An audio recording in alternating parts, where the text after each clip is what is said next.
Hey there! Think Big is a thrilling, heart-pounding espionage thriller by the legendary but somewhat controversial anti-establishment masseuse Ben Carson. However, we're not here to talk about that today. Today we're here to talk about something entirely different. I'm joined here with Big Daddy P. Excuse me, I'm sorry. I prefer not to identify with my name. I feel like it degrades people's personality. No. Thank you. No, I hear that. Anyway, I'm here with, Just refer to me as your dear friend. my dear friend at Nondescript WhiteWall Studios to talk about a much more famous book, The Grapes of Wrath. So, my dear friend, recently you published your newest work, a literary response to The Grapes of Wrath, The Grapes of Bath. Yes. It's doing quite well, by the way. Selling Thank you. like 35 copies already in the first 3 weeks. Is that right? Yes, that is correct. We've been making tremendous headway. I was concerned when I first published it. Well, first off, no one really wanted to publish it. They didn't quite understand the content. And then we've been taking off since then. We just made a profit this past week, which is just, I mean, it makes me filled with joy. Of course, no. And selling over 10 copies a week. That is 10 a week. Stupendous. I mean, has all your aunts bought it yet? Yeah. Oh, all of them. All of my aunts. It's really taken off with the family. That's wonderful. Yeah. Tell me a little bit more about this book. What inspired you to write such a thing? Because literary, and excuse me for talking about this, but literary response books are not generally known as being the most commercially accessible books. So where were you going with it? What do you hope to accomplish with it? And what inspired it? Yes, thank you. So, I read The Grapes of Wrath, and I wept. It was the worst thing I've ever read. First off, the way that he described the dust and the land, it was just so discriminatory. The microaggressions were just flying through the air. I mean, I didn't know what to do. Inappropriate. And it really is. It really is. I was offended and I was upset. And then I couldn't even believe that there was something with the patriarch and the truck, and it was inappropriate for all sorts of reasons, and I just couldn't take it anymore. I don't know why people would read such a work, and I said, this has to stop. So I sat down at my desk with my quill pen and a piece of parchment, because I believe paper is offensive to the environment, and I wrote the book. As you can see, I don't believe in titles, and I don't really writing titles, and I don't believe in any sort of description. I think that it takes away from the content of the book. But this is the book, and I wrote it, and we had to do something to stop this madness. So that's the reason. And yes, I really do relate to the emotion in the book that you referenced, and the amount of statements it's making, which to you seems very inappropriate. I even went so far as to read the entire back of the book, the publication number. I kind of perused in some of the reviews. I admit I looked at 2 whole reviews online. And I sensed there were a lot of things going on, a lot of underlying messages, a lot of themes, a lot of panda violence was definitely referenced. Yes. Don't get me started on the panda violence. It was grotesque. There were a lot of things, and so what all did you cover in your book? I haven't read it yet, sadly. I do intend to, but what all do you explore in this book? Basically, my book is part novel.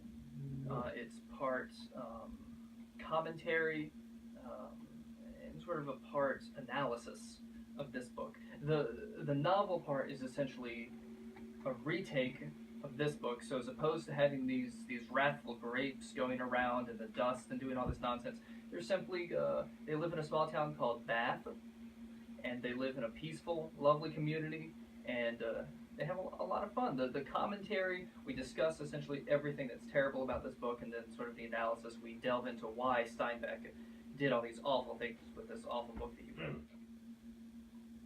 So I've got to say, I am so intrigued by the idea of this book of yours with the novel portions and the response portions. But for those that aren't familiar, could you try just kind of laying out for us the general plot line of what The Grapes of Wrath is, and then compare and contrast that to what you wrote? So, The Grapes of Wrath is really undiscernible, but as best as I can describe it, it's about this family of grapes, and they're just full of hatred, meanness, and they basically go around and do all of these despicable deeds in the dust, in the dirt. They then travel west and do these deeds again. It's unbelievable. And the same deeds? The same deeds to other people. And what deeds are they? The grapes are doing these to people. The grapes are doing these to people, which is so unnatural, it's unhealthy. these grapes are alive, I'm Yes, assuming, the grapes are and living. they travel. I mean, how else can you have wrath? How else can you have such emotions if you're not alive, but at the same time they're grapes? You know, it's which funny. is fascinating. I kind of I interpreted it differently when I read it. And from the back of the book, I got the impression it was going to be people. That's what you're meant to believe. That's what you're meant to believe. Then you get in there and you realize it's all these fruits going around having these awful. Between you and us, I hear there's a movie coming out.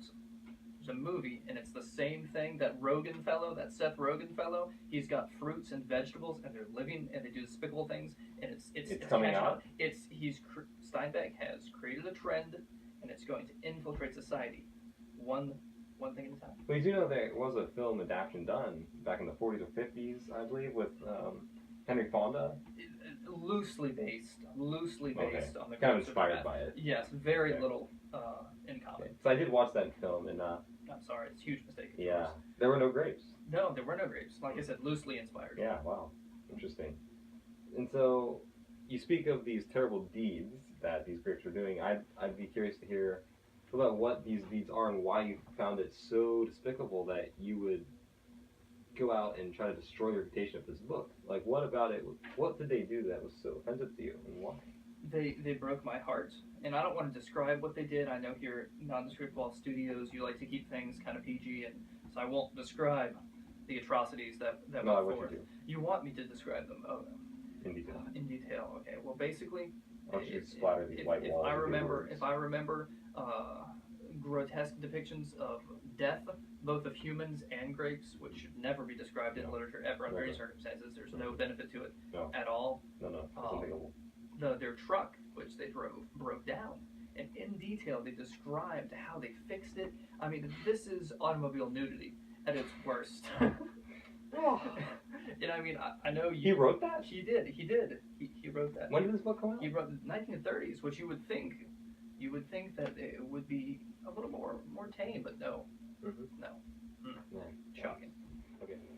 One thing, though, that I think has to be addressed by the Grapes of Wrath, that I think many people believe makes it such a powerful piece of literature, is its depiction of life in a certain time period. It was strongly influenced by a lot of things going on in the 1930s and 40s, such as the Great Depression, Dust Bowl, etc. And so what modern events is what was affecting you writing a response to it? What led to that? Okay, so first off, I'd like to say the book was not written in the 30s. Didn't you just say it was written in the 30s? Yes, I did, but there were reasons that I can't explain at the moment that I said that. No, wait. Hush. The book is a modern book. The Grapes of Wrath has been recently released. John Steinbeck, who's still living, trust me, he's still alive. He stole some of my work. He stole some work from other people. He compiled this novel, and that's what it is now. Wait, but how do you... Okay, hold on. I'm sorry, but how do you explain then the film that came out back in the... I think it was the 40s. The film came out in the 40s, okay, which was loosely based off of a folk tale, which is one of the many things, including my work, that Steinbeck stole to create the complete volume, which we read today. Excuse me. Oh my gosh, what is he? Oh. Okay, we're gonna have to stop right there. Oh. Sorry about that, ladies and gentlemen. That was my dear friend, and the Grapes of Wrath. Unless he comes back, which he may or may not do. Excuse me, my bowels don't have the stamina of my youth. Oh, please continue. Absolutely. These claims you're making are, if they're true, are absolutely, mind-boggling. Is your book then really old? No, my book is recent. My book is within the last year. It is recent. Yes. Okay. Yes. A lot of things are confusing. A lot of things in life are confusing, and this is one of them. And this is why I wrote the book. This is why I'm here, to try and shed light on this. Do you talk about this issue in your book? I do not. I do not talk about it in my book, no. Why? For some people, it's best to be left unsaid until they can find the right time in their life to understand it and to really be enlightened.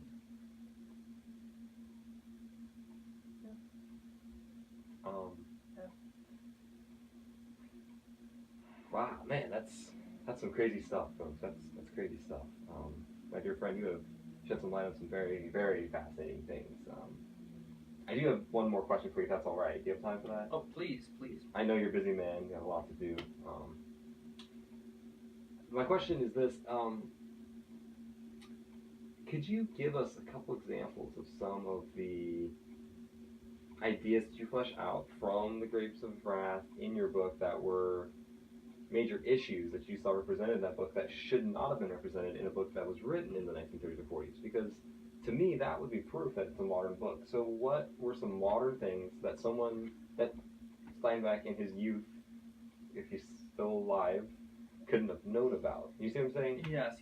So the proof, really, for me, that this is a modern book was in a chapter somewhat early on. Al, who was one of the Grapes, met up with a group of humans named the Wilsons, and they were driving a vehicle. And that is the most clear depiction of the panda violence that we see as rampant on the western coast of Brazil. And it's just clear as day. There's a lot of reference to both the color black and white. Yes, very. And of course, the movie is filmed in black and white, and there's debate on it. And then another thing, there's a book, lots of dust.